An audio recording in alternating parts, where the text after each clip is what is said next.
And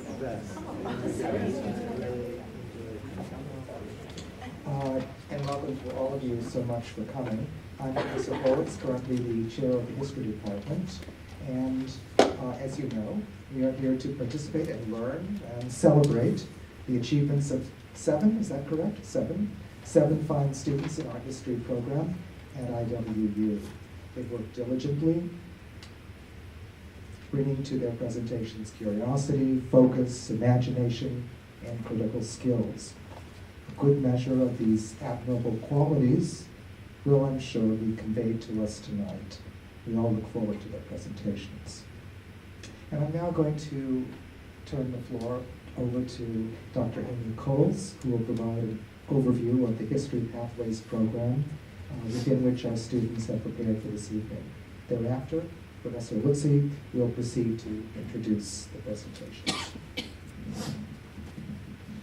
Thanks for coming out tonight. I have our Crafting Your Historical Pathway at Illinois Wesleyan chart for us. We have 3 required courses for all of our history majors starting with this semester, this year. Our freshmen this year are starting our new signature experience program. In History 290, they learn how to become a historian. In History 390, over the course of 4 semesters, they build their own pathway. They reflect on their experiences in all of their classes, history or not, and they decide what kind of history they want to do. And finally, they start working towards their History 490 capstone seminar, which is what our students are presenting to you tonight. But in between their History 290 and their History 490, our students will now explore the kind of history they want to do, whether it is media and the arts, making documentary films, and we will see that sort of project tonight, or mapping with geographic information systems or historical fiction, or perhaps they'll want to move into public history and work in museums or public archives, or perhaps they'll want to work with their peers in other disciplines, or their professors more closely in a collaborative project, or perhaps they just love traditional research for the history and historiographical arts. And so they'll write the sort of history paper that we've been writing traditionally for many decades. Or perhaps they want to teach at the high school level, and they will pursue secondary education. It is up to them to decide how they want to do history in the way that's most meaningful to them, which they'll wrap up eventually in their senior seminar, in their signature experience, where they produce the kind of history that they want to do going forth from Illinois Wesleyan. Thanks, Amy. Okay, my name is Tom Lutzi, and it has really been my pleasure this whole last semester to work with this group of seniors as they have pursued their signature work as the capstone of their academic work in the field of history. As you will see over the next several hours, well, let's make it a little less. I promise you less than 2 hours, okay? As you'll see over the next period of time, students have found inspiration from their own personal interests, from earlier coursework, and even from their own family histories to identify and research the questions that they've really wanted to answer. The research presentations tonight, therefore, are going to fall into 4 basic categories. The first 2 papers that are going to be presented, although they are on very different subjects, both approach their topics in a way that represents the best of historical tradition. That would be the blue panel there. They seek to synthesize the work of other observers to answer new questions that have not been previously addressed in historical narratives to date. The next 2 papers represent the opportunities presented by our new Pathways program here for students to produce non-traditional history projects.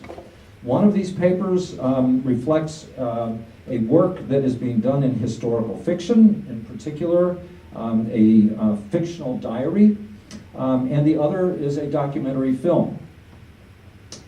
After our short intermission of about 10 minutes or so, the next 2 papers will analyze the historiography of 2 contentious and politically charged moments in history.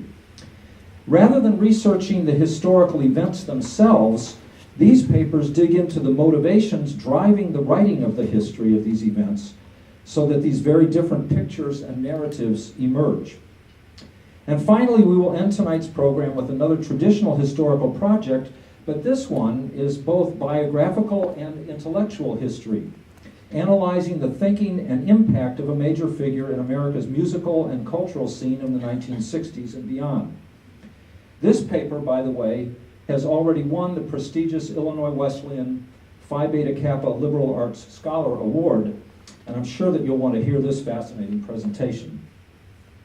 Regardless of the form of the final project, during this past semester we have renewed our understanding of the requirements for the production of good history. The students have assembled and written annotated bibliographies and multiple drafts of their research papers, which have been peer-reviewed and instructor-reviewed. And in all of this work, the students have learned the value of collaboration in the production of their individual work. What is truly gratifying to me about all of these research projects, however, is the fact that despite the wide variety of subjects, all of the final products comport with our university's mission, that our students graduate as advocates of social justice, environmental sustainability, and global citizenry. And I'm hoping that as you watch and listen to these presentations, you will be able to see those themes. So the format of the presentations for tonight is as follows, as you will note in your program. First, each student will deliver about a 10-minute presentation, and each presentation will follow directly from the previous one.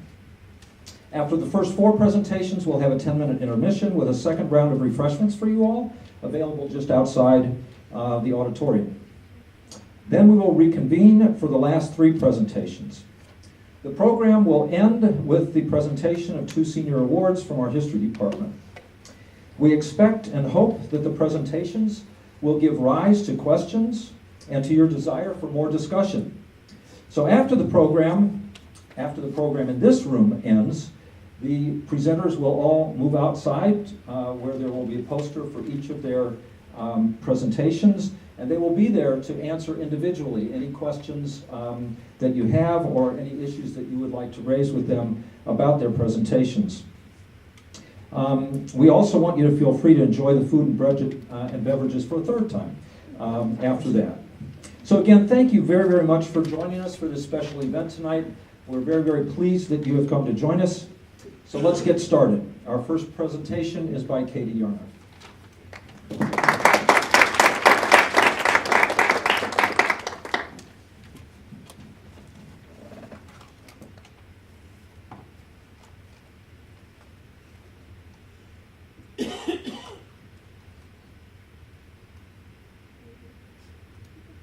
Hello? Sounds good. All right. Let me just move all of this stuff. Hit buttons that shouldn't be hit. Sorry, I'm a little bit nervous.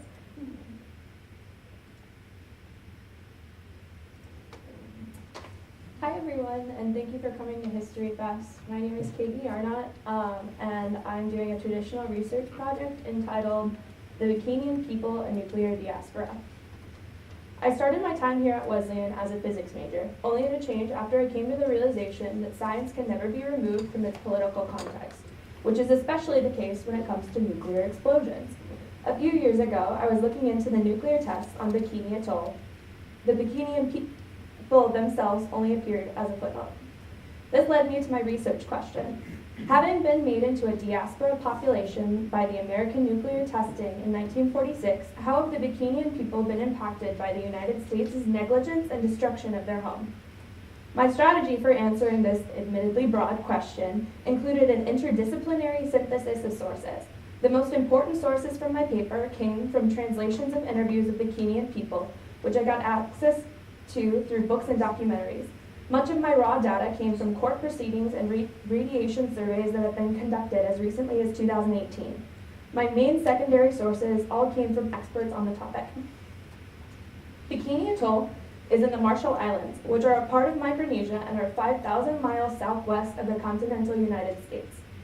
On this map of the Marshall Islands that I will use a few times throughout my presentation, Bikini is highlighted in red in the north.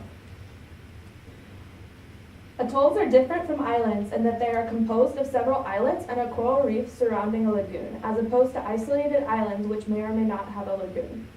Bikini was made up of 23 islands prior to nuclear testing, which had a combined land area of a little over 3 miles.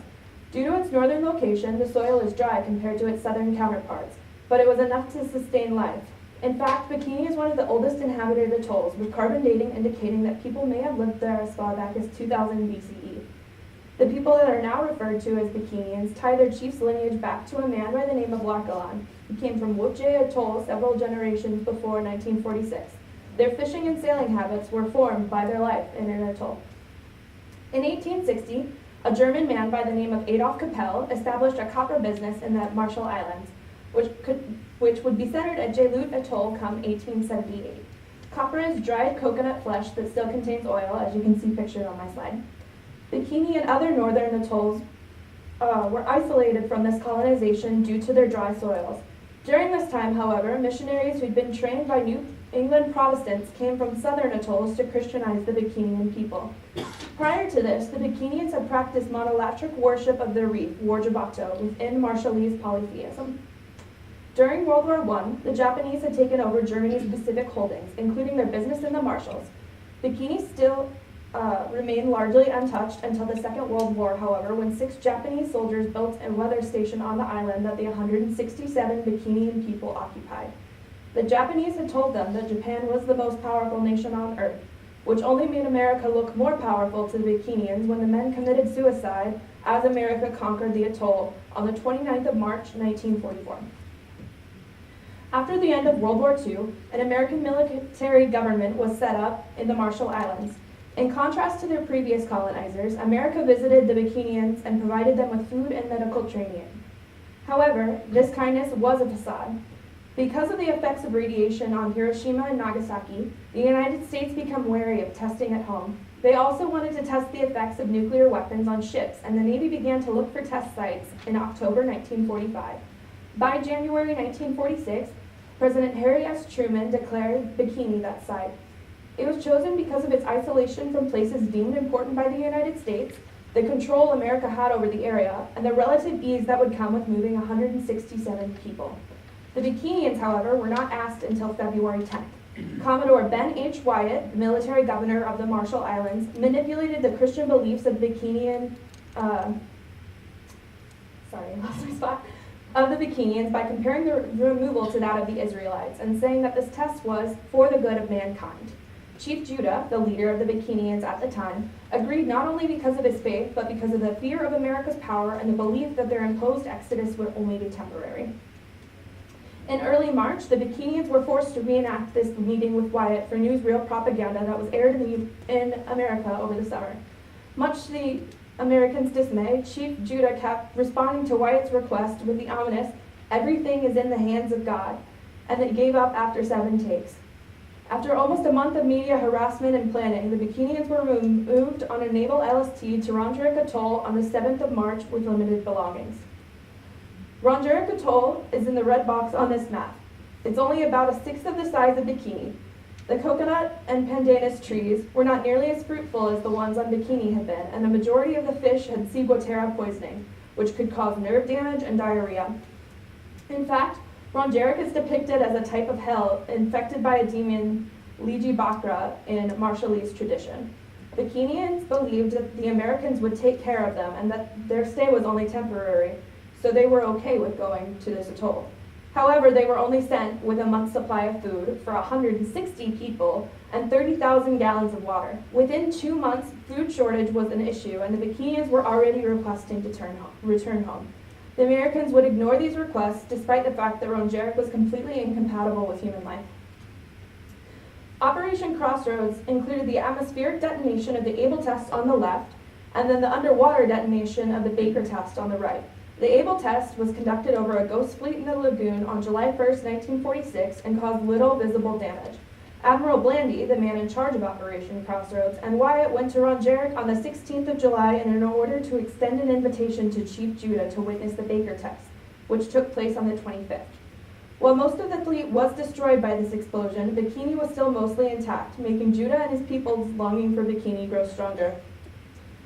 Chief Judah returned to the hunger and longing in Ron Jarrett soon after that. During the winter of 1946 and 1947, there were severe food shortages. To make matters worse, in May 1947, a fire on the atoll destroyed nearly a third of the trees. Shortly afterward, an elderly woman by the name of Eleni died of malnourishment. During the course of 1947, a few people tried to help the Bikinis get off Ron Jarrett, mostly to no avail. It wasn't until an anthropologist named Leonard Mason visited,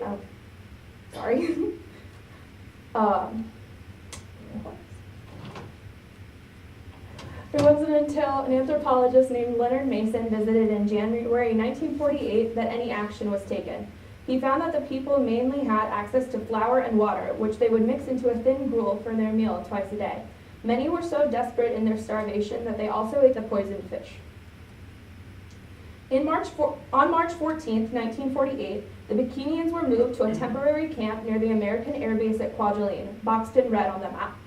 Planes constantly took off and landed close to the people, which was frightening for them. Immediately, they began discussing where they would set up a more permanent home. An uninhabited area was a priority for them, so they eventually picked Keeley Island. This, however, would ultimately destroy their way of life. In September, 24 Bikinians, accompanied by 8 Navy Seabees,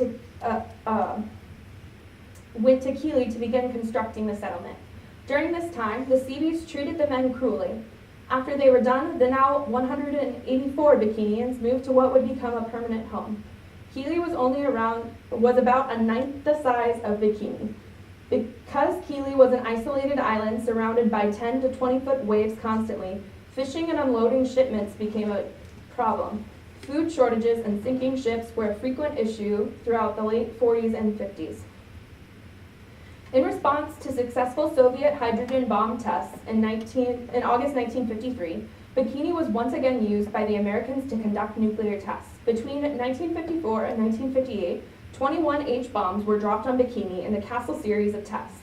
The most destructive of these tests was Bravo, which was detonated on the 1st of March 1954. In its 15 megaton blast, it vaporized 3 of the atoll's northern islands. It also contaminated Bikini with radiation that remains to this day. Despite this, in 1957, a radiological survey erroneously determined that resettlement would not pose a significant threat to the Bikinian people. In August 1969, the American government proposed a resettlement treaty. While the Bikinian government was skeptical, they did not stop anyone from returning home on their own accord, and by early 1970s, over 100 people had repatriated. Their population increased until June 1975, when American scientists began to find more radiation and put limitation on their food consumption. By April 1978, it was found that the majority of people living on Bikini had radioactive cesium and strontium in their systems as well above healthy levels. By September of that year, people were once again evacuated.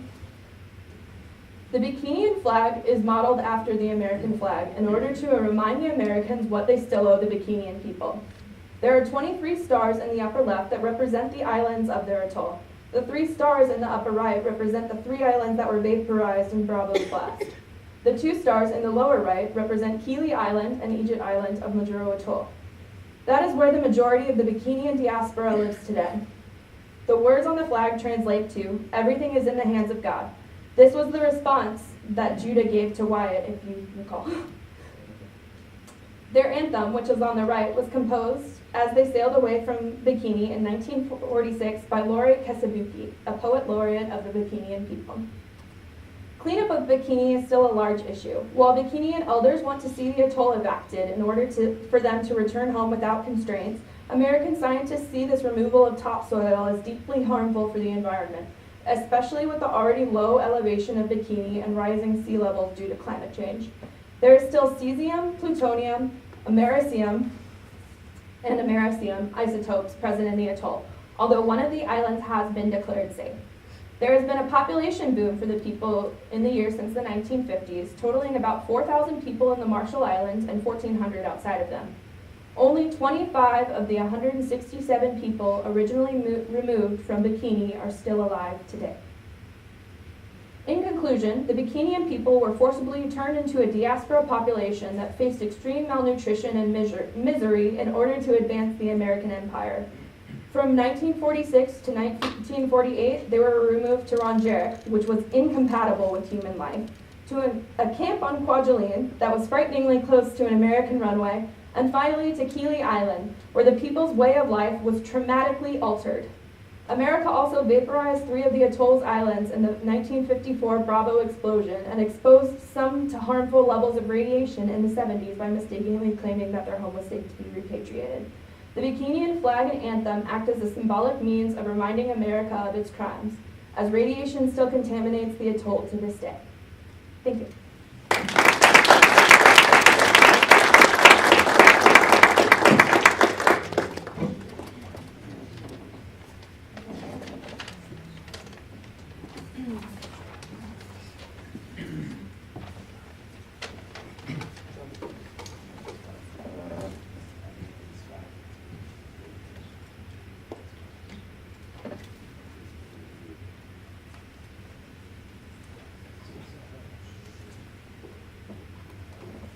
Can you hear me? Awesome. Hello, and thank you for spending your evening with us. My name is Luke Whitting, and I completed a traditional research project entitled Willowbrook State School, a scene from a horror film. Willowbrook State School was a state-run mental institution that housed children with mental disabilities. It was located on Staten Island, New York, and operated from October of 1947 until September of 1987. On the right is a picture of the administration building. My interest in the topic of Willowbrook stems from my family. My mother is a special education teacher, and my aunt, who was born with mental disabilities, was cared for by Misericordia. Misericordia is a non-for-profit developmental home based in Chicago that takes care of people with mild to profound developmental disabilities. Along with my history major, I'm also a secondary education major, so I have an interest in different schools and their treatment of children. During my sophomore year seminar class with Professor Young, I researched Willowbrook State School at the survey level in order to learn how the school was designed and what happened at Willowbrook in order to answer the basic question, what was Willowbrook? Throughout my research, I found that although other mental institutions across the country were not perfect, no other institution treated children as poorly as Willowbrook did.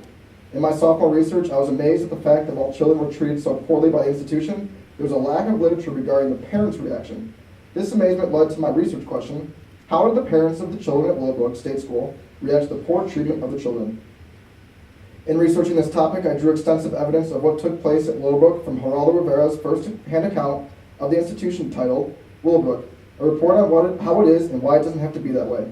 At the time of his expose, Rivera was a very well-respected reporter for ABC News. In order to back up and expand upon Rivera's claims, I then turned to a secondary source edited by David Good, entitled A History and Sociology of Willowbrook State School, which offered further evidence as to what happened at Willowbrook and some of the reactions by the public to these events. In my research, I came across a documentary entitled Unforgotten, 25 Years After Willowbrook, a portion of which provides important information about the institution through the eyes of the parents of the children at Willowbrook. Each of these sources also led me to further research in other secondary sources, multiple New York Times articles, and various court cases which explain the legal side of the parents' reactions. While there was a lot of problems at Willowbrook, I decided to group my research into 3 main categories: overcrowding, filth and malnutrition, and the hepatitis study. As I describe each of the categories throughout the rest of the presentation, I will further break down the categories into the intention of the institution, the reality of what happened at Willowbrook, and the reaction of the parents to this reality. Willowbrook was opened in October of 1947 with the intention of having beautiful, spacious, and welcoming grounds with plenty of room for each child to freely move about inside the institution. The institution planned to have a proper amount of staff that was attentive to each child's needs. Finally, Willowbrook, as it was considered a school, intended to provide educational courses for the children in order for them to be productive members of society once they left the institution. In reality, the buildings of Willowbrook were extremely overcrowded. When Willowbrook was designed in 1947, the institution was meant to hold up to 4,000 patients, but instead, by 1965, Willowbrook housed between 5,000 and 6,000 patients, with the same amount of attendance. By January of 1972, when Rivera visited the institution, Willowbrook was over 900 employees below its authorized number of staff, and less than 20% of the patients actually attended any sort of educational classes. As you can see on the left side of the screen, the beds inside the ward are placed extremely close together. While this ward looks clean and empty for the picture, the normal day-to-day look of the wards would more closely resemble the picture on the right. In this picture, there are 7 toddlers in a crib that was built to comfortably hold 1. The parents reacted to the extreme overcrowding with a sense of resigned acceptance. The parents realized they did not have any other option for the care of their children. In 1968, one parent stated, "Where will I go with him?" when reflecting on their desire to take their child out of the institution. This sentiment was shared among parents of the children at Willowbrook in that they did not have the means to take care of their own children. Further, throughout this era, there was a societal norm across the United States that parents of children with disabilities were simply unable to provide the extra necessary care that these children required, and a state-run institution was the proper place for these children. Because of these societal pressures, the parents accepted that, although Willowbrook was crowded, the staff was trained to provide the best care possible for their children. Moving on to filth and malnutrition, in 1947, the intention of Willowbrook was to provide the same care to its patients that a typical hospital would provide. This care included proper cleanliness of the facility and its patients, and the proper nutrition of each child in order for them to lead a healthy life. However, Willowbrook failed to follow through on these promises in that when Robert Kennedy visited the institution in 1965, he proclaimed that the situation at Willowbrook bordered on a snake pit. Kennedy's claims were largely ignored and little changes were made to the institution. When Rivera visited Willowbrook in 1972, it was apparent that children lived in their own filth. Rather than making sure each child was properly cleaned, children were forced to remain in their seats even after they had urinated or defecated in them. Proper hygiene was not kept up, and that basic tasks like combing and washing the children's hair were neglected. The mealtime was converted into an assembly line operation. The attendant would move down the line of children, forcing each child's mouth open, shoving multiple spoonfuls of food into their mouth, and quickly moving on to the next child. Because of this, the average feeding time for each patient, which should have been about 20 to 30 minutes, was shortened to a horrifying 2 to 3 minutes. In order for the feeding time to go quickly, the children were served mush that resembled baby food. Since this mush was the only food that children were eating, patients' gums weakened and teeth often fell out. In the picture on the left, these children are clearly very malnourished and underweight. The little amount of clothing that the children are wearing are very filthy. In the picture on the right, the children in both the wheelchair and the bed are tied down and are unable to get up and move around. In the foreground of the picture, there is a puddle of what appears to be urine that an attendant has failed to clean up. The parents reacted to the filth and malnutrition with anger and disbelief towards the treatment of their children. In an interview, one parent stated that when visiting her child throughout the 60s and 70s, her toes and fingers were stuck together from not being oiled. She accumulated a certain type of odor within her body, which she thought came from the lack of times her child had been bathed. In another interview, a parent exclaimed, "You can't treat humans like dogs in a kennel," referring to the lack of cleanliness of his child. Occasionally, parents saw the extreme filth and malnutrition of their children who were close to being on their deathbed and decided to remove their children from Willowbrook in order to have them seen by a family doctor. Unfortunately, the children often died closely after their removal from the institution. In 2 cases, after the death of their children, parents decided to file lawsuits against the institution and the state. In one of these cases, in January of 1966, the case resulted in no financial compensation for the family because the child had been taken out of the institution against the wishes of the doctor at Willowbrook. In another case that took place in December of 1965, the outcome of the case was $6,000 paid to the family for financial compensation for their son's pain and suffering during the final weeks. While one of these cases resulted in financial compensation, no blame was placed on the institution and no changes took place at Willowbrook as a result. In the inception of the hepatitis study in 1956, the intention of the institution was to conduct an ethical medical study. The institution sought to conduct research into and possibly develop a treatment for the hepatitis virus. Hepatitis is a highly communicable virus that can be deadly. This virus is easily transmitted through human excrement and filth, which were prevalent inside Willowbrook. In reality, the study was conducted unethically since its inception in 1956. These children who were unable to defend themselves were used as guinea pigs in research. As one doctor stated, "We can't provide lasting immunity without letting them get the disease." In order for the virus to be spread quickly, researchers pulled strains of the virus from feces of children with hepatitis and mixed those strains into the food given to other children not yet infected. This study was further unethical in that the parents of these children were not given proper consent. These parents were informed through a generic letter. The letter stated, "Dear Mrs. Blank, we are studying the possibility of preventing epidemics of hepatitis on a new principle. Virus is introduced and gamma globulin given later to some so that either no attack or only a mild attack of hepatitis is expected to follow. This may give children immunity against this disease for life. We should like to give your child this new form of prevention with the hope that it will afford protection. Permission form is enclosed for your consideration. If you wish to have your child given the benefit of this new preventative, will you so signify by signing the form?" This letter tells parents that the children will be helped, but fails to fully inform parents of the circumstances of the study. Parents reacted to the study and Rivera's expose by marching in a protest on January 11, 1972. In an interview taken during the protest, a parent expressed his concern, stating, "Nothing requires that major research in hepatitis be first undertaken in children." Another parent exclaimed, "It is those devils in there who are breaking the law. They are murderers." The media covered this protest and broadcast the story across the country. News of the protest and study sparked outrage across the nation, and that outrage sparked change in the institution.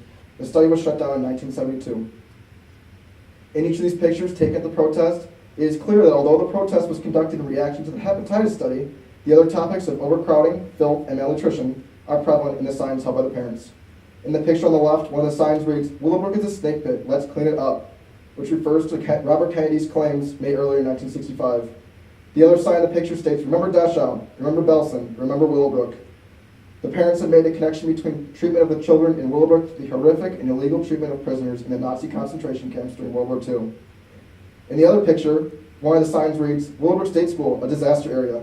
And the other sign reads, "Governor Rockefeller, return the 900 employees to Willowbrook. We don't want this shame on our conscience."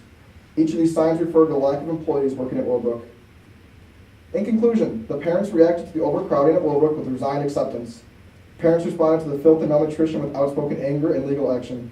Finally, parents reacted to the hepatitis study with peaceful but aggressive protests that drew media attention. In the end, due to media coverage, pressure was put on politicians to pass legislation to reform and eventually shut down Willowbrook State School on September 17, 1987. Thank you.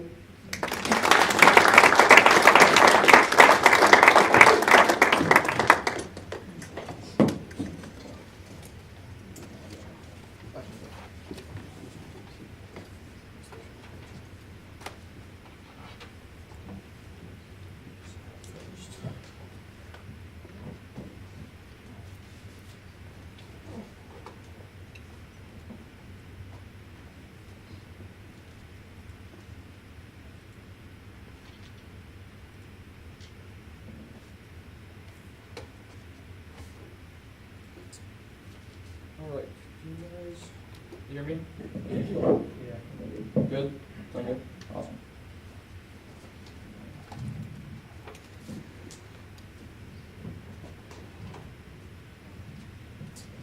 All right, hello. My name is Michael Messer, and thank you for all coming to History Fest.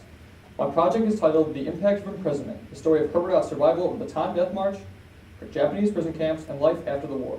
This is a non-traditional project in which I created a diary based on Herbert Ott's experiences. So, you may be wondering, who is Herbert Ott? This is Herbert Ott. Herbert Ott was my grandfather's uncle. Herbert was a stubborn old patriot who narrowly survived World War II, and because of what we know now, he may have deeply suffered from post-traumatic stress disorder or PTSD, but we'll get to that later. My interest in the topic, of course, comes from my family connection. When I heard Herb's story, I felt I needed to share it. One, because of what he went through, and two, so we can learn from it.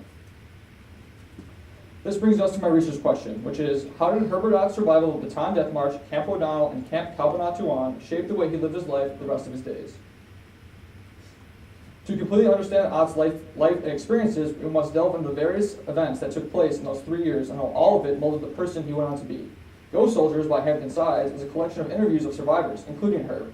Our Redemption, along with Ott's own commentary on it, give great insight into his thoughts and experiences during his time in the Philippines. Army records and interviews with family also greatly helped build the timeline of Herb's time as an active service member. Herbert Ott went through something that most people he knew could not even fathom, and the current articles on PTSD among veterans give insight into what he may have been going through after the war. To start with, on May 8, 1941, Herbert Ott arrived at the island of Luzon in the Philippines after graduating from the Ohio State University, where he studied to be a veterinarian and was a member of the Reserve Officers Training Corps. In Manila, where he was stationed first, he was the officer in charge of the veterinary laboratory at Sternberg General Hospital. Then, on December 7, 1941, Japan attacked Pearl Harbor. This changed everything. In one of the letters Herb sent home before the attack, he wrote, quote, "The Japs are coming." 2 weeks after the attack on Pearl Harbor, Ott and his fellow soldiers in Manila assisted in the evacuation of Fort Stotsenburg and took a 66th pack train into Bataan. The Japanese attacked the island of Luzon on December 8, 1941, one day after the attack on Pearl Harbor. In the resulting months, the Philippine and American soldiers fought desperately against the Japanese Imperial Army. Unfortunately for them, the European theater was drawing most of the attention away from the Pacific. President Roosevelt even promised to send any and all help their way. It never came. Disease began to decimate the American and Filipino armies, and the fight became a siege. The soldiers also constantly suffered from malarial attacks, which essentially is a horrible fever that caused the entire body to shut down. Men could not stand as the strength in their legs disappeared during these attacks. The most common way men treated themselves was to lie in a ditch, clench their teeth, and shiver until it passed. As John Hersey wrote at the time, the truth had come to the men in Bataan in mean little doses.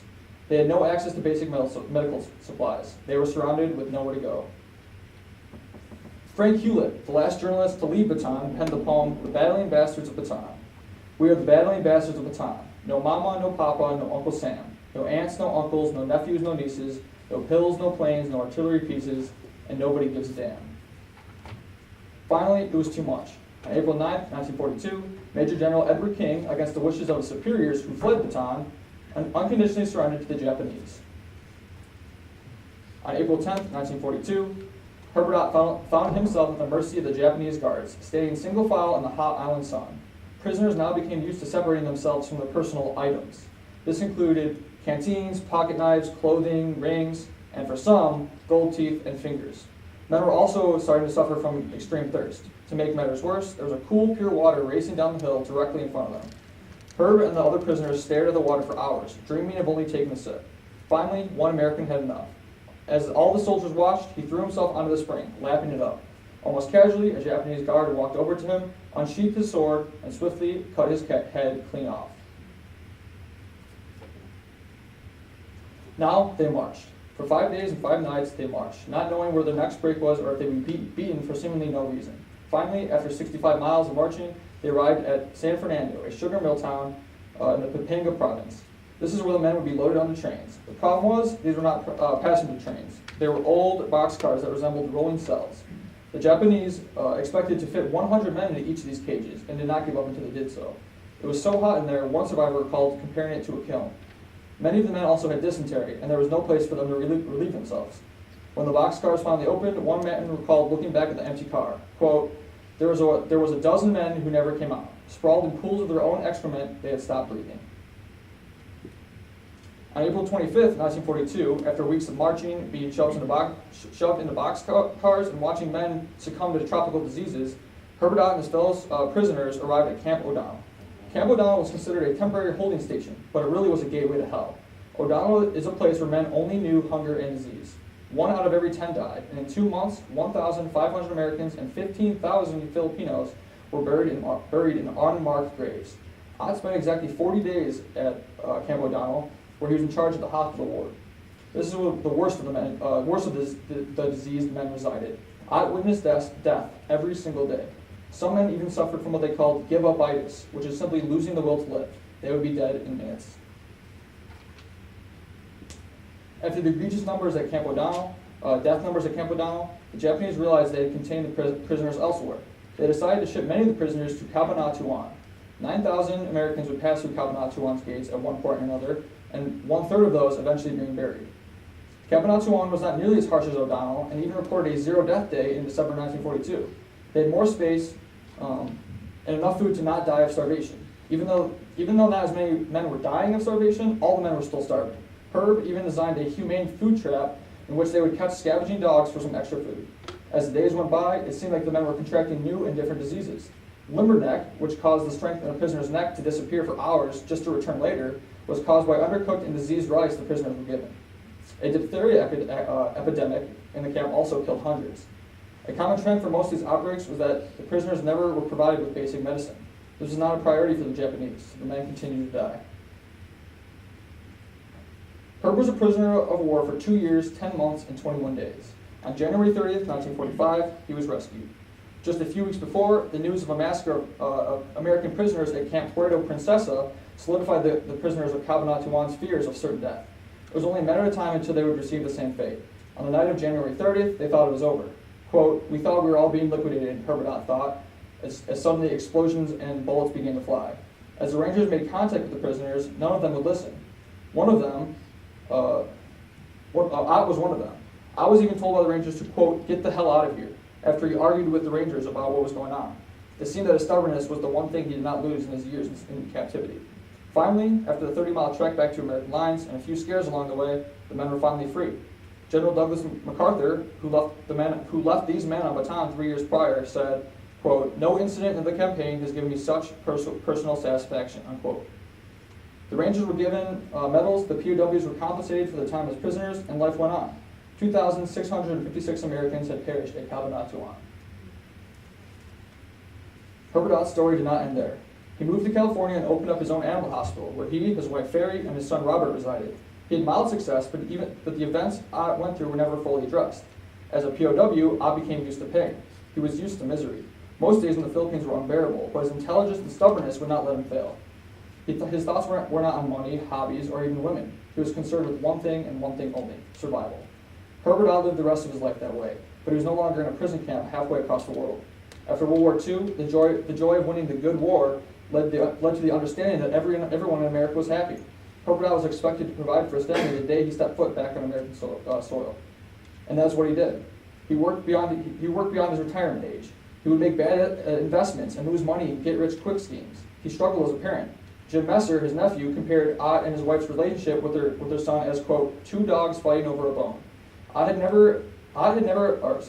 had become so hardened by the events he experienced that it was impossible for his wife and other family members to understand what he went through. So it was impossible for them to help. Herbert Ott was never diagnosed with post-traumatic stress disorder, and in researching PTSD among World War II veterans, there was nothing. Mental health was not something they talked about back then, and the veterans who'd seen the worst were expected to jump back into society like nothing ever happened. The problem is, these people were not ready for society. PTSD is defined as a psychiatric condition that can occur in anyone who's experienced a life-threatening or violent event. In researching PTSD among veterans that fought in Vietnam and wars since, I found that recurring symptoms such as flashbacks, bad dreams, frightening negative thoughts, difficulty sleeping, and spontaneous decisions were documented in patients who have PTSD. Herb checks all of those boxes. Nightmares of being back in the prison camp haunted him until his old age. He struggled with family life and would take spontaneous trips across the country. He would lose things that would be small, unimportant things, and he would tear up the room or car or garage and search for it, when those around him knew that it wouldn't be found. He would never give up. His stubbornness saved his life, but it also made him miserable. This is shown in my historical fiction. Part 1 of my historical fiction is a diary of Herb's thoughts during the rescue that took place at Cabanatuan on January 30th, 1945. Part 2 is a diary entry of Herb's thoughts on a trip him and his nephew, Jim Messer, took to Manchester College circa the 1990s. I used Gold Soldiers, interviews with family members, and his own words to shape this project. In addition, I used my sources on PTSD to inform my fiction. All the events depicted are based on a true story. I'll read you a piece of Part 1 here. Cabanatuan Camp, the Philippines, January 30th, 1945. The day has finally come. They're coming to kill us. I hear off in the distance, "The Yanks are here. Head for the main gate, quick." It's a trap. I saw Japs do that at O'Donnell to bait a few Navy men they didn't like to try to escape. They shot them in the back of the head. The taller one twitched for 3 minutes. Merle just got back from the surgical ward. All the beds are empty. They're coming to kill us. I was ripped away from my hiding spot. They were pushing me towards the gate. What about all my stuff? I was arguing with one of them and he yelled, "Get the hell out of here," and kicked me. I was dragged out of the gate. I can't leave my chest set. I spent hours carving on each piece. I looked back and saw the 19-year-old Jap guard on the ground, cut in half by bullets. He gave me a cigarette once. I asked how many POWs died. Just one. My good friend Edwin Rose. He was a 60-year-old Englishman who was in the postal service in Shanghai. He taught me Chinese and was a wonderful little old man. His heart failed during the excitement. I went back a few days later with some rangers to look for the grave records. The camp was destroyed. I couldn't find my chess set. I would pay $1,000 for that chess set. Herbert endured something that most people today wouldn't even dream of. He lived through all of it due to his instinctual drive to survive. In the incredible feat that so few soldiers attained, surviving capture, the Bataan Death March, Camp O'Donnell, and Camp Cabanatuan, he lost a bit of himself. He was never able to grow as a person because his survival instincts never ceased. He was expected to live his life and support his family with a wound that he only could see. He may have been able to find comfort and happiness if only had someone just looked. I'll leave you with one last quote. We are all ghosts now, but once we were men. From an unsigned diary recovered from Cabanatuan. Thank you.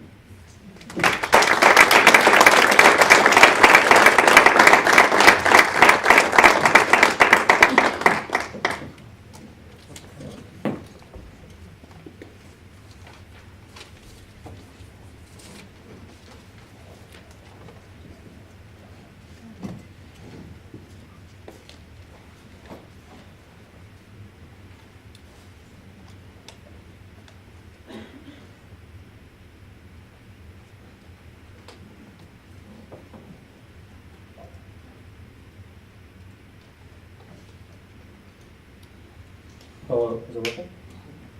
Okay.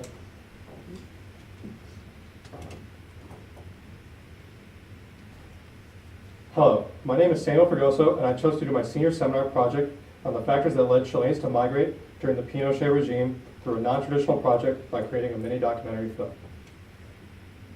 My interest in migration has been prevalent throughout my life.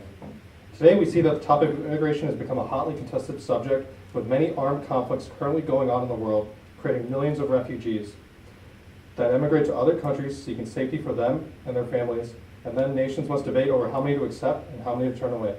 My family grew up in Chile and chose to leave during the Pinochet regime. I had previously learned about Chile through my discussions with my family. However, with this project, I wanted to go further. This also made me think of the quote, "History is written by the victors," which made me want to focus on those who did not win when Pinochet came into power. These interests culminated in my grappling with the question of what are the factors that led individuals to leave Chile throughout the Pinochet regime, which lasted from 1973 to 1990. These are the main sources of the many I have used throughout my research into the emigration of Chileans during the Pinochet regime. Flight from Chile, Voices of Exile by Thomas Wright, Chile, Death in the South by Jacobo Timerman, The Battle of Chile by Patricio Guzman, Soldiers in the Narrow Land, The Pinochet Regime in Chile by Mary Helen Spooner. The first four are scholarly books that research into the events that occurred during the military regime, contain many interviews with Chileans who chose to leave or experienced many of the issues that led others to leave. The last major source I used was my own family, in which I interviewed them to hear their story of what factors made them choose to leave their home. Before I can go into why Chileans left, it is important to understand the events that led to the military government that Chileans had to live under. Chile, compared to other South American countries, had been stable until Salvador Allende was elected in 1970. Salvador Allende is pictured here on the left. The U.S. became heavily involved in Chilean elections throughout the 1950s and 1960s. The United States offered monetary support to candidates that opposed communism. Allende was seen as a threat at the time because he ran on a platform of creating a socialist experiment in Chile and was close friends with Fidel Castro in Cuba. Allende's controversial victory, with a narrow 37% popular vote, led the U.S. getting even more involved and directly acted to stabilize the Chilean economy under Allende. All these events culminated in a military coup on September 11, 1973. The military coup was an alliance between right-wing military leaders of the police, Navy, Army, and supported by the United States. Allende heard of their initial attack on Valparaiso and retreated to his presidential palace alongside his most loyal allies. By 9 a.m., the military alliance had taken control over all the key government buildings besides the presidential palace and offered Allende safe passage out of the country alongside his family in return for his surrender. Allende refused, and the palace was bombed until the military stormed the building and found Allende's body. To this day, it is still contested on how he died, but it is widely accepted that he committed suicide. The military appointed Augusto Pinochet as the leader of the new government, pictured here on the left. Even though the military coup was backed by the U.S., Augusto Pinochet gradually lost support due to public knowledge of the atrocities committed on the populace and was seen as too hard to control. Augusto Pinochet was welcomed at first by many as an alternative to Allende, but his support quickly faded away. The Pinochet regime remained in power from 1973 to 1990 after he was voted out of power with the 1988 plebiscite. Some Chileans chose to leave the country as soon as the military coup occurred, but many also left throughout the entirety of the Pinochet regime due to the economic conditions of Chile throughout the regime, forced exile, fear for their lives, and lastly, the various means of migration available. From this chart showing the average GDP per capita of Chile compared to the average of Latin America, in which Chile is the blue line and the average for Latin America is the purple line, we see that Chile, prior to the Pinochet regime, which occurred at the intersection of these two lines, was always above the average of that of Latin America. However, once Pinochet took over, the economy became inconsistent and experienced many highs and lows, but always remained below that of the average for Latin America. One of the reasons for this poor economy was the fact that Chile by this time had become U.S. dependent, and when Pinochet lost much of the support from the U.S., the economy greatly suffered. Another major event was an earthquake that occurred near Santiago, the capital and largest city in Chile, that displaced almost 1 million Chileans. This led many Chileans to leave as they no longer had a home tying them to their country. All these economic woes culminated in a feeling of turmoil for many Chilean families. Many sought to leave the country and seek better opportunity for their children elsewhere. The Pinochet regime used a strategy of attacking all political opponents, such as Allende's Socialist Party, in order to maintain control over the government. As a result of this strategy, the Pinochet regime forcibly removed an estimated 200,000 men, women, and children. In order to accomplish this, the government went about passing laws immediately after the coup allowed them to remove individuals. They passed two within the first 2 years, the first allowing them to remove those they saw as a threat to the government, and a second that offered prisoners an opportunity to leave the country permanently in order to escape capital punishment. Those who did not fall into these categories were indirectly pressured to leave by the government. Agents contacted the target employers and forced them to fire the employee and then blacklisted them from jobs. This person would thus be forced to leave in order to seek a proper way to live without ever knowing of the government's involvement. While the Pinochet regime used forced exile to control the government, fear tactics were used in order to control the populace. This is also perhaps the most important factor in why Chileans chose to emigrate from Chile at this time. Violence was seen and a blind eye was turned to it initially, but after a little less than a year, many began to see the violence as a symptom of the new regime and not just the coup itself. In order to carry out the strategy of fear, police forces were established and terrorized those seen as threats to the regime. A great source of fear was the lack of safety. Many individuals have stories of seeing kidnappings occur in broad daylight with many witnesses around. This constant atmosphere of fear kept the population on edge, and many chose to leave the country rather than face any violence themselves. Another factor that needed consideration was the ease of migration for Chileans. Chileans found various methods of emigrating from the country despite living under a military regime. International embassies were used in the early days following the coup as safe havens, with the individuals granted safe passage to other countries through these embassies. However, the government set up patrols on streets around these buildings, making this method not a viable means of escape after the initial wave. The vast majority of Chileans that emigrated at this time left legally, as opposed to other dictatorships where citizens must escape illegally through any means necessary. One of the most popular ways was through international church organizations that helped families gain visas and assimilate into foreign communities with support from the church. The various methods Chileans found made emigrating an easier choice for many. This picture here is a protest against the exile that was forced either willingly or unwillingly on Chileans throughout the Pinochet regime. In conclusion, I found that Chileans fled the country during the Pinochet regime due to the economic instability at the time, political exile both direct and indirect, fear caused by the public knowledge of the violent acts committed by the government onto the populace, and lastly, various methods of emigration available made it easier for many to leave. And now I would like to share with everyone here the first 2 minutes of my mini documentary.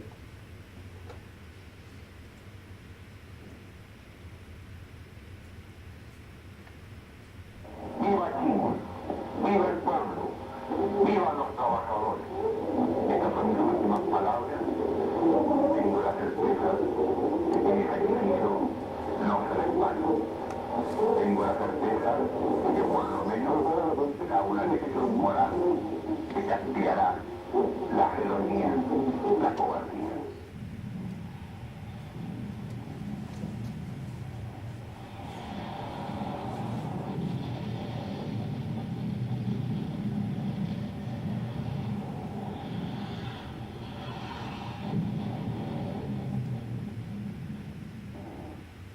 I was a medical student in Chile. The day of the coup, we came to medical school, and we heard that the Moneda Palace, the presidential palace in Chile, had been bombed, and that the coup, that was in action.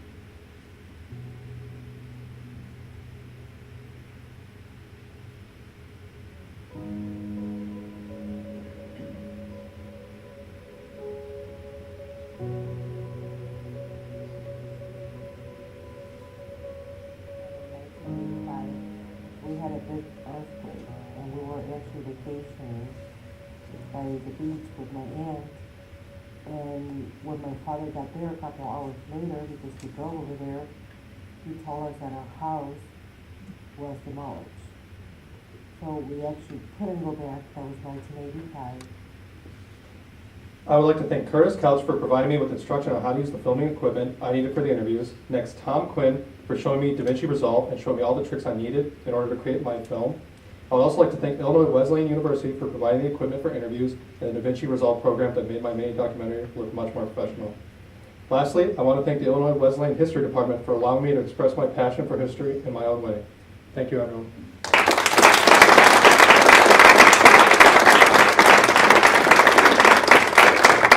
Hey. we're going to take a short intermission now for about 10 minutes, so please help yourself to some of the snacks outside, and then we will reconvene shortly thereafter.